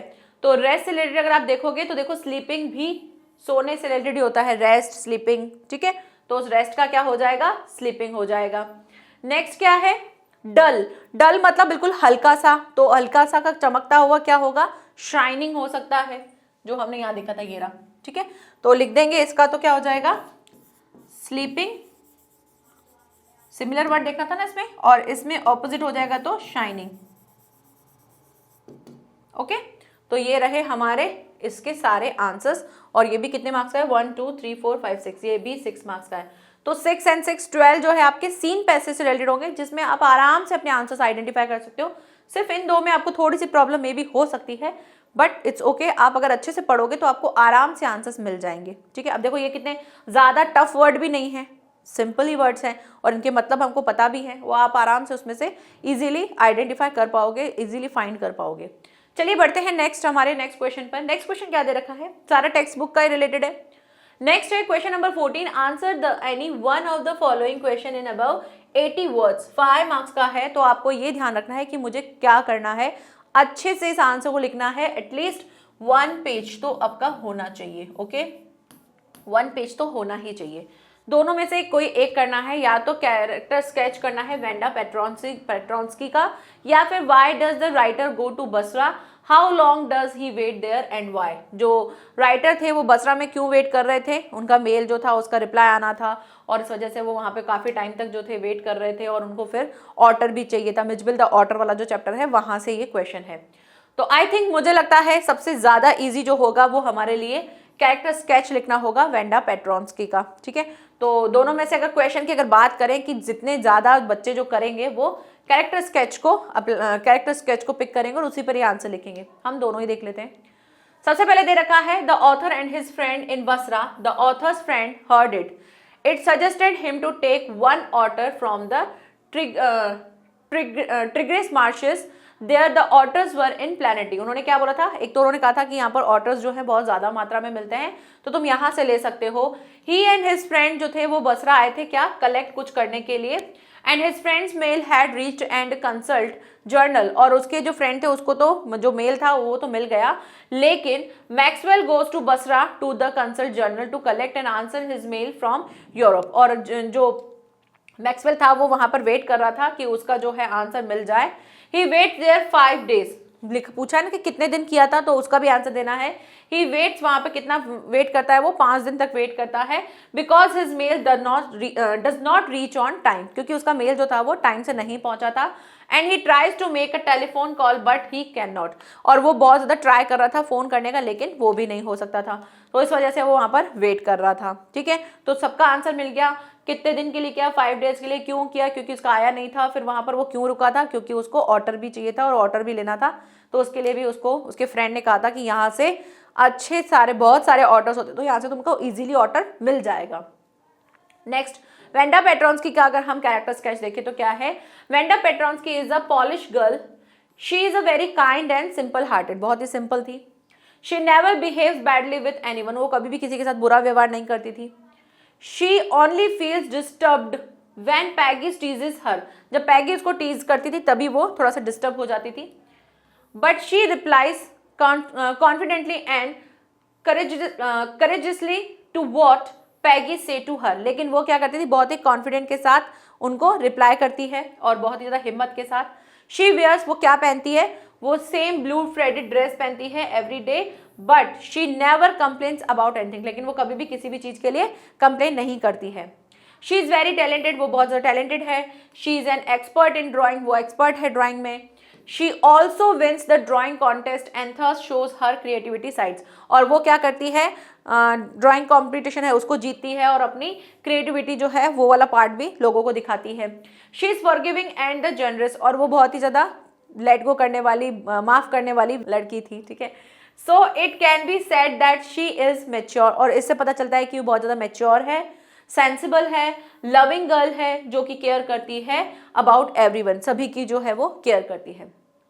ठीक है, दोनों में से एक कोई भी आपको पिक करना है, एटलीस्ट देखो 1 पेज का तो आपको करना ही करना है।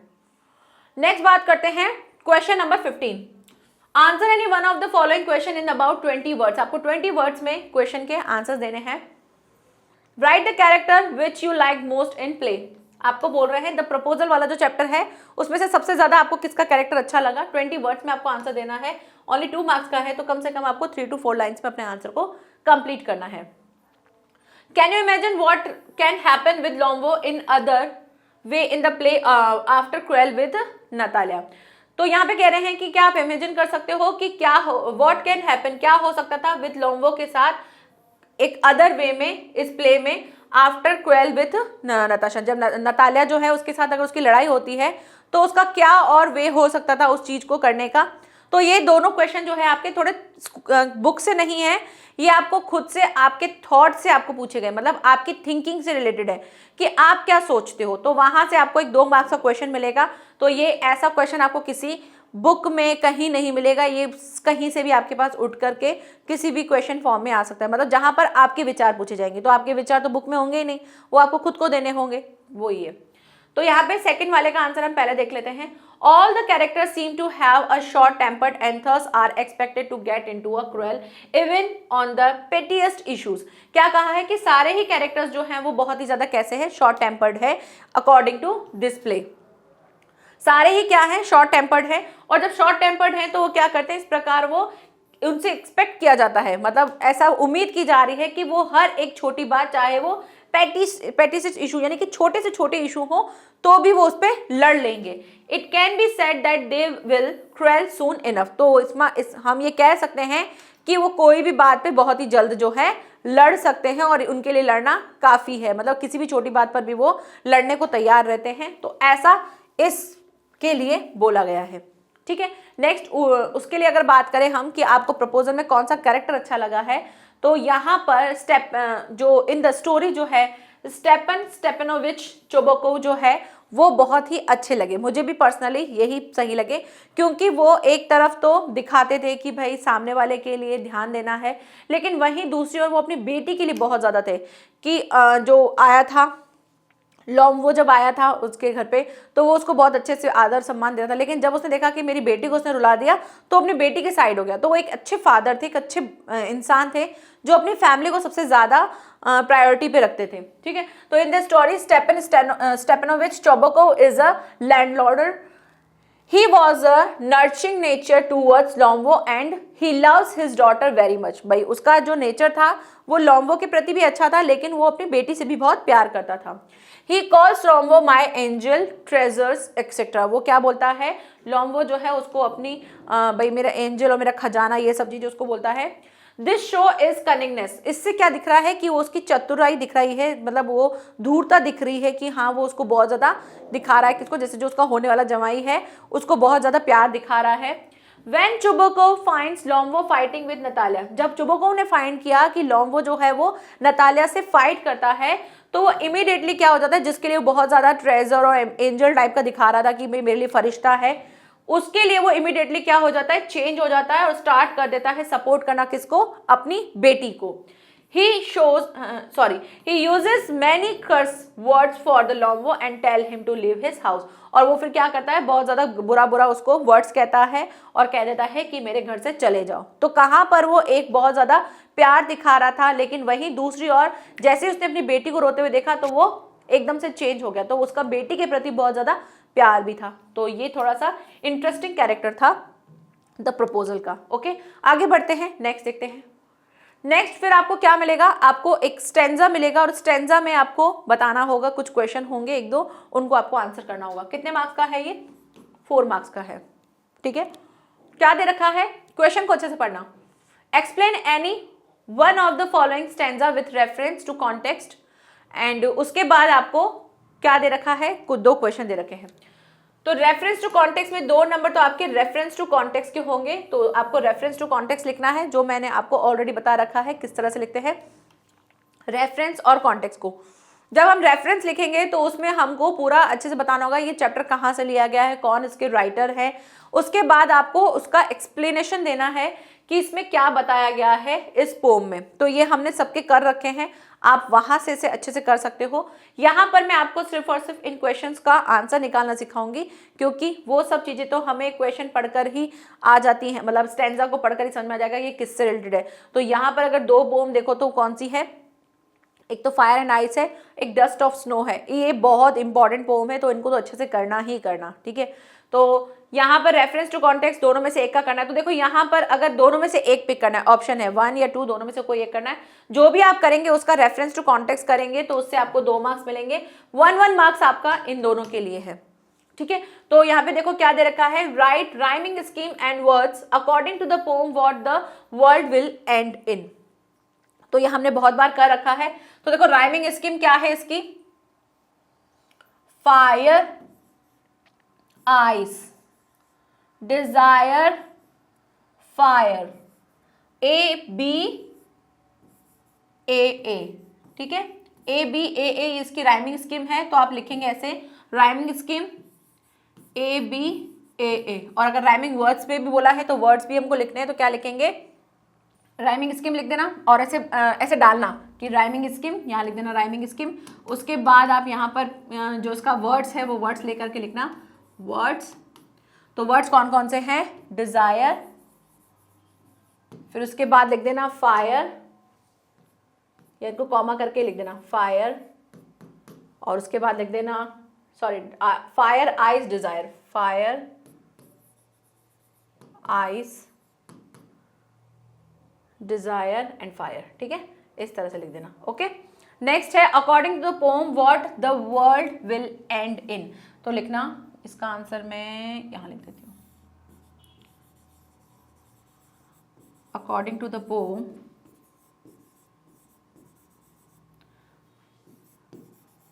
the world will be and fire and ice। फिर लिख देना fire stand for Dzire,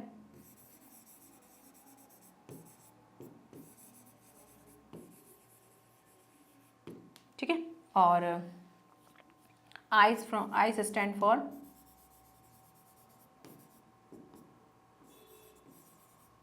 hit, ठीक है। उसके बाद और लिख देना, इसमें लिख देना बोथ आर द कॉन्ट्रैक्शन, है ना, नहीं बोथ आर द डिस्ट्रॉइंग, है ना, बोथ आर द डिस्ट्रॉइंग या फिर कॉन्ट्रैक्शंस फॉर द वर्ल्ड, इस तरह से आप लिख सकते हो अपने आंसर को। तो यहाँ पे वन लाइन में लिखना है, तो एटलीस्ट 2 to 3 लाइन्स में आप इस आंसर को लिख सकते हो।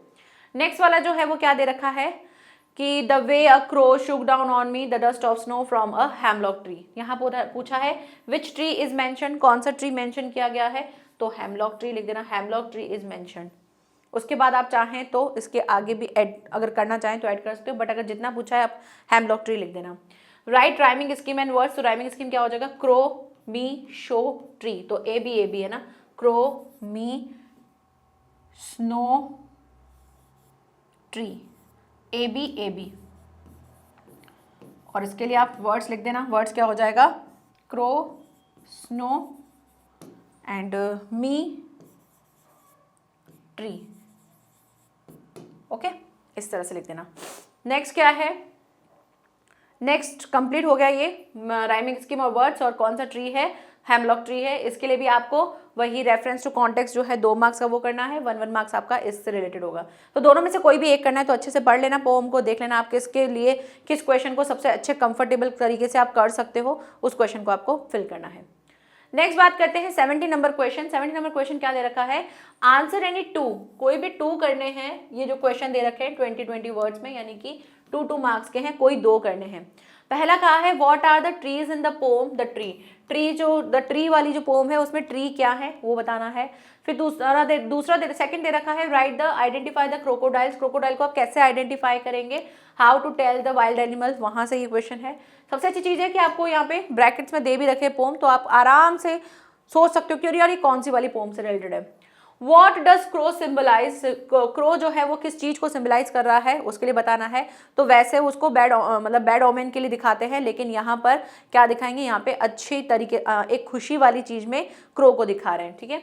तो चलिए ट्रीज की बात करें। First, the tree inside the house get suffocated as they grow, they try to free themselves, iron the cracks on the veranda floor and the leaves stretch out as it to move towards the glass। Tree जो है inside है वो suffocated हो रहे हैं और grow होने के लिए, और वो अपने आप को क्या करना चाहते हैं, क्रैक ला करके वहाँ वरेंडा फ्लोर से वो बाहर आना चाहते हैं। उनकी लीव जो है वो स्ट्रेच आउट यानी बाहर निकलना चाहती है, कहाँ से, ग्रास से। They are justified in their revolt, और वो अपने आप को क्या दिखा रहे हैं, जस्टिफाई करना चाहते हैं कि हाँ हम आज़ादी की तरफ बढ़ना चाहते हैं, और इस तरह से ट्रीज जो हैं वो बाहर निकलना चाहते हैं। नेक्स्ट है क्रोकोडाइल को आइडेंटिफाई करने के लिए क्या बताएंगे, the poet says that if a creature greets a person while smiling merrily, then that creature is a hyena.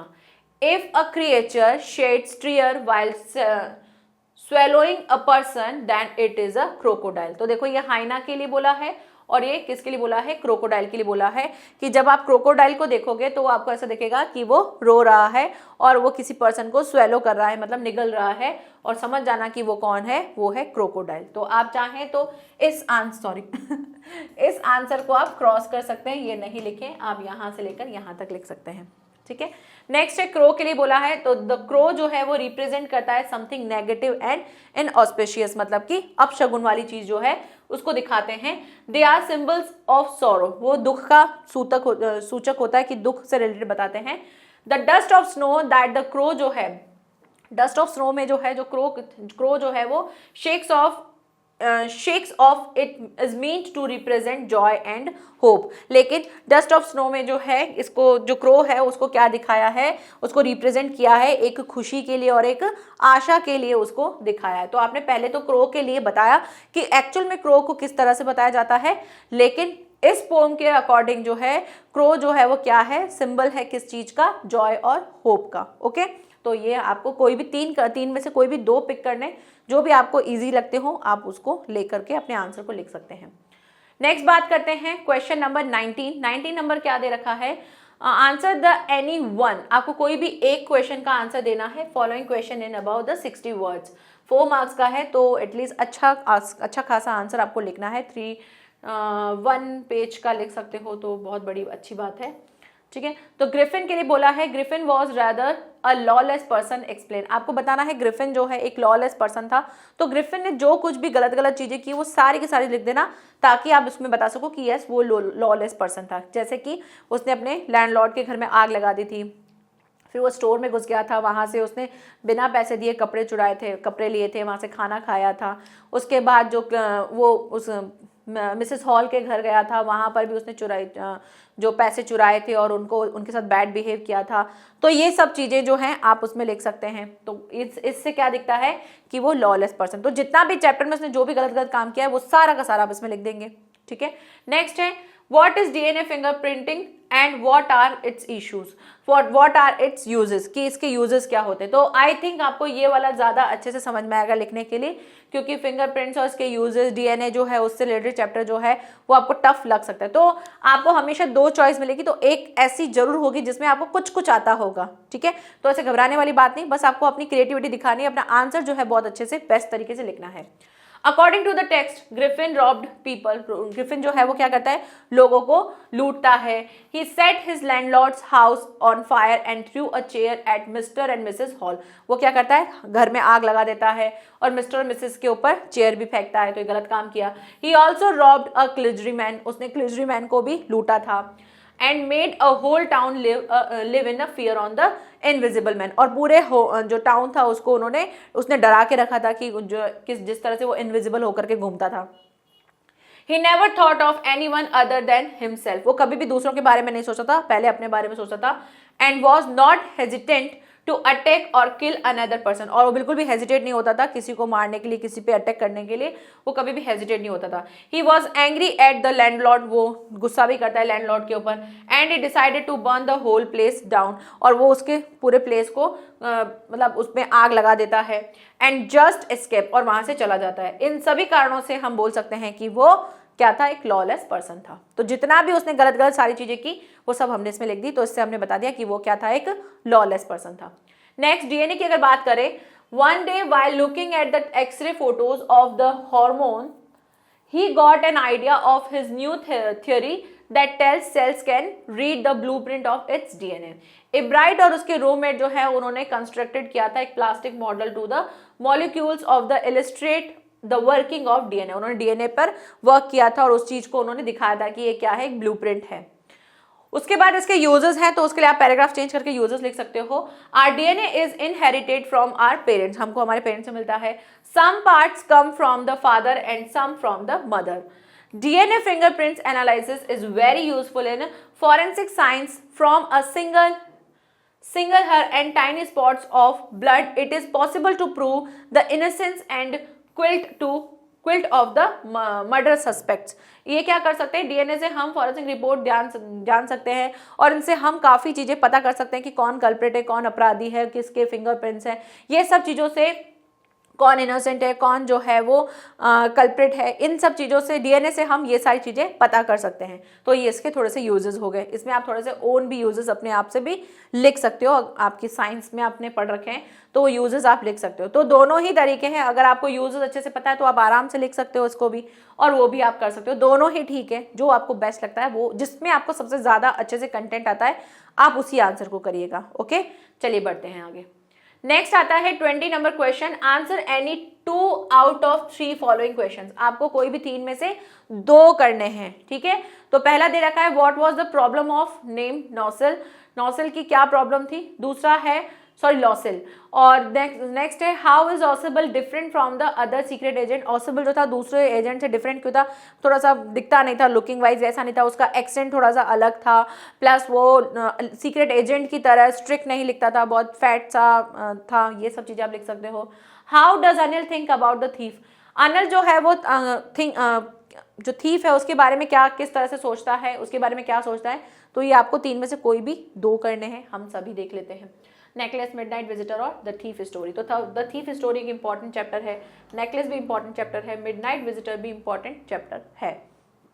First है after she bought a new dress for the party she was disturbed because she had no jewellery for the occasion. वो जब new dress आ जाती है उसके पास तो वो disturb हो जाती है, किसके लिए, अपनी ज्वेलरी के लिए डिस्टर्ब हो जाती है उस ओकेजन पे पहनने के लिए। She was worried as she thought she would have a poverty stricken look. उसको लगता है कि मैं जो हो इसमें गरीबी वाला जो लुक है वो मेरा दिखेगा और मैं उस चीज को शो कर रही होंगी, तो इस चीज से वो चिंता करने लग जाती है।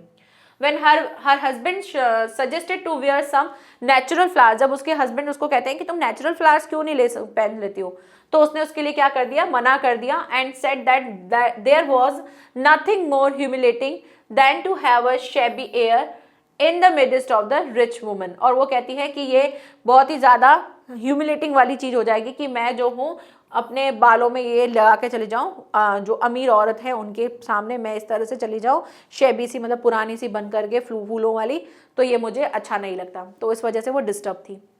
नेक्स्ट है ऑसिबल जो थे वो डिफरेंट थे बाकी के अदर सीक्रेट एजेंट से, बिकॉज वो जो थे वो एक बहुत ही स्मॉल रूम में रहते थे जो कि मडिएस्ट कॉरिडोर था उसका, ग्लूमी सी फ्रेंच होटल में रहते थे, which was on the 6th and top floor पर रहते थे। There was nothing thrilling and adventurous about it. उनके बारे में कुछ ऐसा अलग सा थ्रिलिंग टाइप का कुछ नहीं था।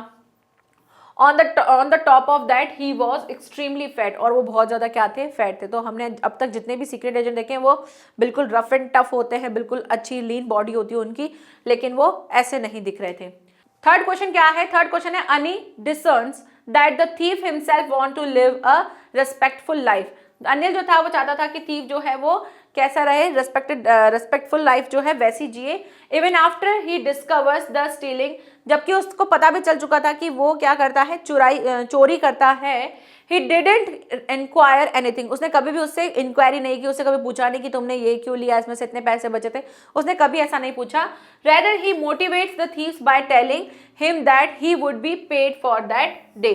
और उसने फिर क्या किया था, जबकि उसको पता भी चल चुका था कि इसने उसके पैसे चुराए थे, लेकिन फिर भी उसने इसको क्या किया, उसको मोटिवेट किया, उसको कहा कि कब अब जो है मैं तुमको पे करना शुरू करूंगा, जबकि उसको पता चल चुका था कि इसने मेरे पैसे चुराए हैं, लेकिन उसने उसके ऊपर कोई भी इंक्वायरी नहीं की, कोई भी उससे चीज़ पूछी नहीं। ठीक है, तो ये हो गए किसके, इस 20 में से किसी 3 को करना है, तो 3 में से ये आंसर हुए।